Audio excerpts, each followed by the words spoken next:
The observation deck of the Galactic Council's research station hummed with nervous energy as 36 xenobiologists pressed their optical sensors against the reinforced viewing panels.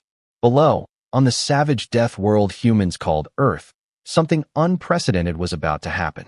Recording at maximum resolution, announced Vex, a Krillian scientist whose exoskeleton clicked anxiously. The apex predator has detected the human.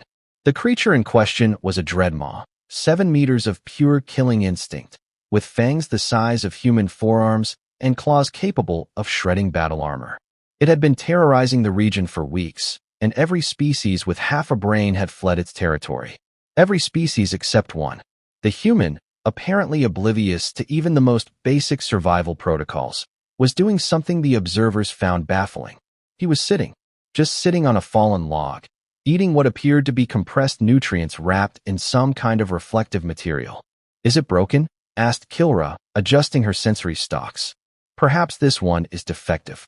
"Negative," Vex replied, checking his instruments. "All biological readings are normal. His heart rate is actually, well, it's slower than baseline." The Dreadmaw emerged from the tree line, muscles rippling beneath its scarred hide. Its growl was deep enough to vibrate the station's hull 3 kilometers above.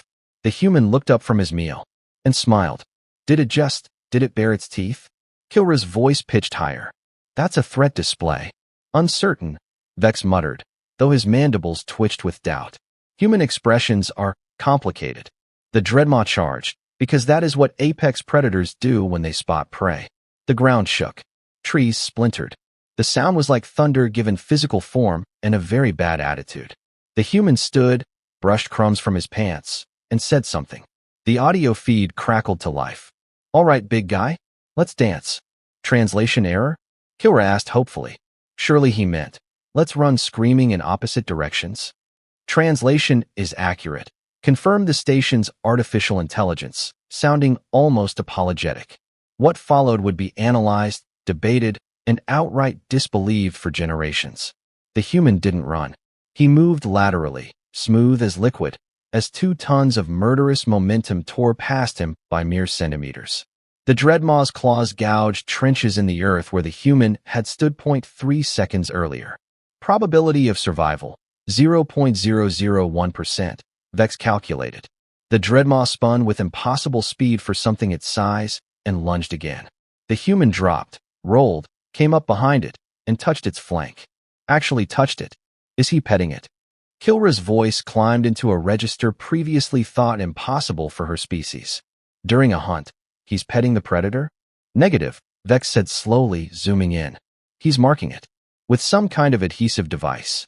The Dreadmaw roared, a sound primal enough to trigger fear responses in species that had evolved on entirely different worlds. It reared up, then slammed down with both front limbs aimed to pulverize. The human was gone, already 10 meters away, waving. "Hey, over here. You're getting slow." The observers watched in horrified fascination as the pattern repeated. The Dreadmaw attacked with speed and power that defied physics. The human was never there. Each time, impossibly, he seemed to anticipate the strike before it happened, moving with an efficiency that suggested this was an effort. This was practice. "Energy expenditure analysis," Vex demanded. Data streamed across his display. He went very still. "What is it?" Kilra leaned closer. "The Dreadmaw has burned 47% of its energy reserves," Vex said quietly. "The human has burned 8%. "That's impossible," she whispered. "The human is smaller, less efficient. It should be, oh indeed." They were truly watching now. The Dreadmaw's attack slowed. Its breathing grew ragged. Foam dripped from its jaws as it stumbled, turning, trying to track a human who seemed to be everywhere and nowhere. The human, meanwhile, looked like he'd just finished a light jog. "This isn't a hunt," Kilra whispered. "It never was." "Correct," Vex agreed, his voice hollow. "It's an execution. It always has been." The human finally stopped. He stood in a small clearing, hands on hips, watching the Dreadmaw with something that looked almost like pity. "Had enough?" the human called. Driven by instinct and desperation, the Dreadmaw charged one final time, not at attack speed, but at desperation speed. The human's hand moved to his belt. That was when the observers realized he had been unarmed the entire time. No weapons. No armor. Just flesh, bone, and whatever terrifying process lived inside that skull. He pulled out a device.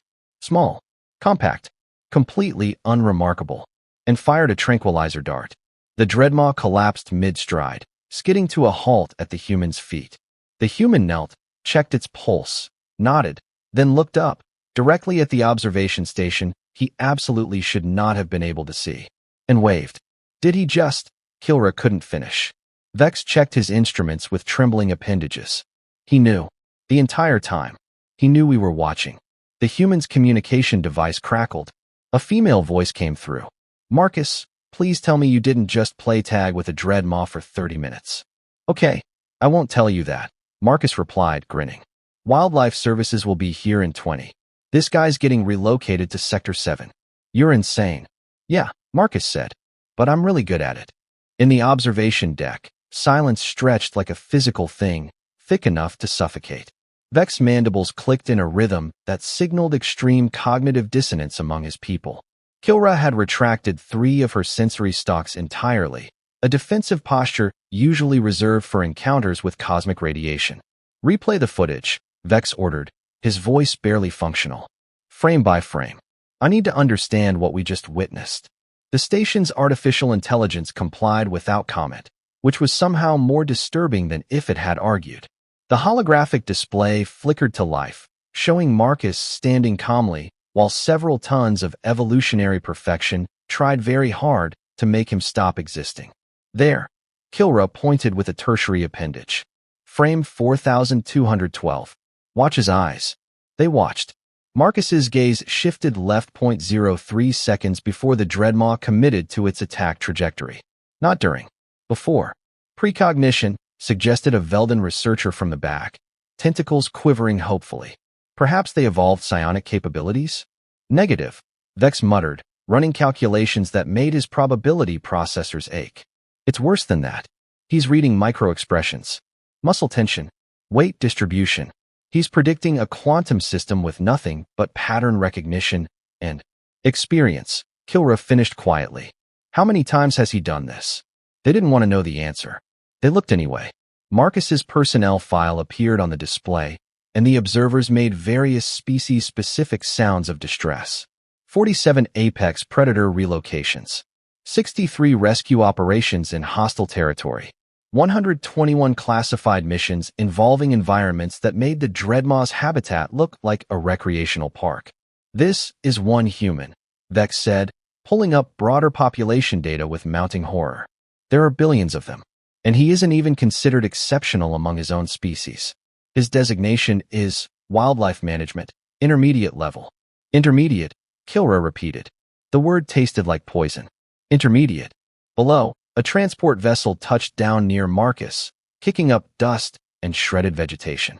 Several other humans emerged, carrying containment equipment and looking thoroughly unbothered by the unconscious murder machine at their colleagues' feet. Hey, Marcus. One of them called, a tall woman with hair the color of fire. That's the 3rd one this month. You trying to set a record or something? Not my fault they keep wandering into populated zones, Riley, Marcus replied, helping secure the Dreadmaw with restraints that looked insultingly inadequate. Besides, this one's actually pretty chill once you get past the whole trying to eviscerate you part. Right? Chill. Exactly the word I'd use for a Dreadmaw. Another human, older, with gray threaded through his beard, scanned the creature with medical equipment. Vitals are good. No injuries. You actually tired it out without hurting it. How long did you run this one? Didn't check. Maybe half an hour. The older human looked up, eyebrows raised. Marcus, this species has a resting heart rate of 200 beats per minute and can maintain pursuit speed for 6 hours. You wore it out in 30 minutes. Marcus shrugged, the gesture somehow containing entire volumes of unspoken competence. It kept telegraphing its attacks, made it easy to stay ahead. On the station, Vex pulled up the Dreadmaw's biological specifications. Maximum sustainable output, 6.4 hours. Average time to exhaustion when pursuing optimal prey, 4.2 hours. Time to exhaustion when pursuing one unarmed human named Marcus, 0.5 hours. We need to recalibrate, Vex announced suddenly, his voice taking on the manic edge of a worldview actively collapsing. Every threat assessment, every predator ranking, every probability matrix. They're all wrong. Catastrophically wrong. Agreed, Kilra said, watching the humans load the Dreadmaw into their transport like routine cargo. We've been classifying humans based on their technology, their weapons, their tools. We never considered what they are without them. What they are, Vex echoed, is the thing that made those weapons necessary in the first place. Not for hunting. For making hunting easier, Kilra finished. The transport lifted off, carrying the Dreadmaw toward a relocation zone the humans had deemed appropriate. Marcus remained behind, checking his equipment and making notes on a personal data device. Then he did something that would haunt the observers for the rest of their careers. He sat back down on the same log, pulled out another compressed nutrient package, and resumed eating lunch, on the exact spot where he had just outmatched a creature capable of cracking starship hulls with its bite. Like nothing had happened. Because to him, nothing significant had. Contact command, Vex said, his voice steady despite the existential dread flooding his nervous system. Update the human classification files. Priority Alpha. What designation should I apply? The artificial intelligence asked. Vex watched Marcus finish his meal, stand, stretch like he'd just woken from a pleasant nap, and stroll casually back toward human civilization through terrain that required most species to deploy armed escorts and heavy armor. Apex predator, Vex said at last. Not because of what they hunt, but because of what they are, Kilra said softly, when everything else is hunting them. Below, Marcus whistled a tune the translation software couldn't process, hands in his pockets, utterly at ease in a world designed to kill anything careless enough to relax. The observers watched him vanish into the forest, and for the first time in Galactic Council history, they understood why humanity's admission had been so heavily debated. Not because humans were dangerous with weapons, but because they were dangerous without them. And they smiled while proving it. Kilra powered down the display, her sensory stalks drooping with exhaustion. I'm recommending we increase the safety perimeter around Earth by another light year. Seconded, Vex agreed. And someone update the xenobiology textbooks.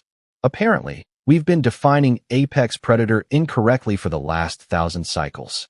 In the silence that followed, a junior researcher raised a tentative appendage. So what happens if we ever actually threaten them? No one answered. They didn't need to. They had all seen Marcus's smile.